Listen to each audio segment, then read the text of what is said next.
Kidlat News Updates. Mga balita ngayon, agarang pag-uwi ni Zaldico ipinag-utos ni House Speaker D. Higit 3.4 million pesos na halaga ng shabu nasabat sa mag-live-in partner sa Bohol. Senator Estrada at Villanueva hindi pa safe sa akusasyon sa flood control budget insertions ayon kay Senator Lacson. Ako po si Cesar Soriano para ihatid ang nangungunang mga balita sa buong kapuluan. Ngayon, Pinawalang bisa ni House Speaker Faustino D. Duterte ng travel clearance ni Ako Bicol Party List Representative Elizalde Co. at inatasang umuwi siya sa Pilipinas sa loob ng 10 araw. Sa liham na may petsang September 18, binigyang diin ni D na ang hakbang ay sa pinakamataas na interes ng publiko at dahil sa mga pambansang usaping nangangailangan ng personal na presensya nito.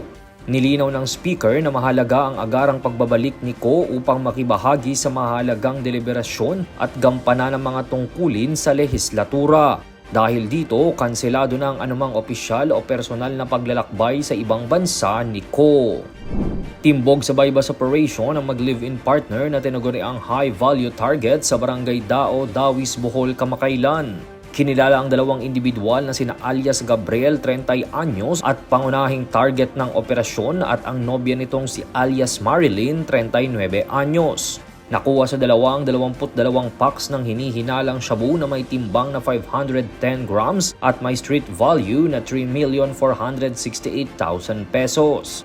Mahaharap ang dalawa sa kasong paglabag sa Republic Act 9165 o ang Comprehensive Dangerous Drugs Act of 2002.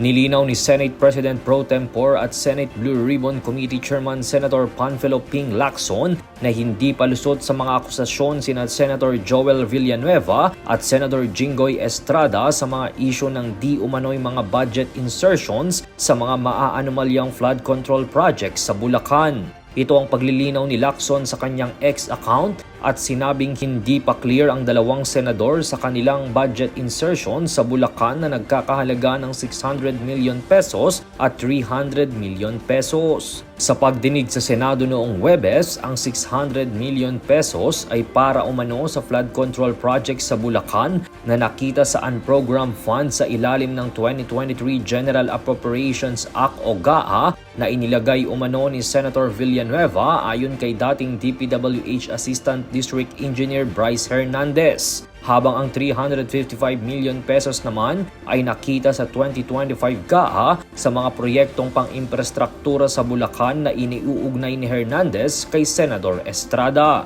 Depensa naman ni Lacson na kinonsulta niya muna sa kanyang mga legal staff ang desisyon na iharap ang dalawang inaakusahang senador upang makompronta ang mga nag-aakusa sa kanila. Para sa Kidlat News Channel, ito si Jai Reyes, nag-uulat.